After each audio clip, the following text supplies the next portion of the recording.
আজকে আপনাদের দেখাবো সম্পূর্ণ নিরামিষ একটা ডিনার রেসিপি, যেটা রুটি, পরোটা বা নানের সাথে দারুণ। লেবুর রস দিয়ে 1 লিটার দুধকে ছানা কেটে একটা ছাঁকনির সাহায্যে লেবুর জলটা ঝরিয়ে নিলাম। কড়াইয়ের মধ্যে সর্ষের তেল গরম করে তার মধ্যে শুকনো লঙ্কা, এলাচ, লবঙ্গ দিয়ে দিলাম।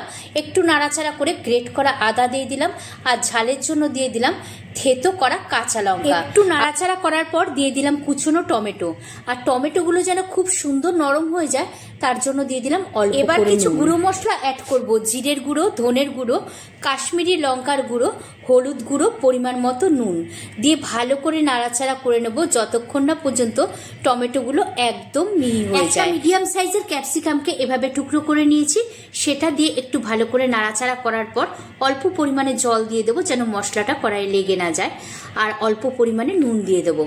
এবার ছেঁকে রাখা ছানাটাও তার মধ্যে দিয়ে একটু নাড়াচাড়া করে নেব, আর দিয়ে দেব কসুরি মেথি আর অল্প পরিমাণে চিনি আর হাফ টিস্পুন গরম মশলা। আপনারা এখানে ঘি দিয়েও করতে পারেন, কিন্তু আমি এখানে বাটার দিয়েছি। আমার মনে হয় বাটার দিয়ে করলে এটা আরো বেশি টেস্টি হয়। আর একটু নাড়াচাড়া করার পর উপর থেকে ধনেপাতা ছড়িয়ে দিলাম। রেডি পরিবেশনের জন্য। এবার আপনারাই দেখে বলুন তো কেমন হয়েছে।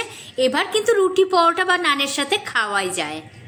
আজকে কিন্তু আমি না, আরেকজন বলবে খেয়ে কি কেমন হয়েছে বলো। কেমন হয়েছে?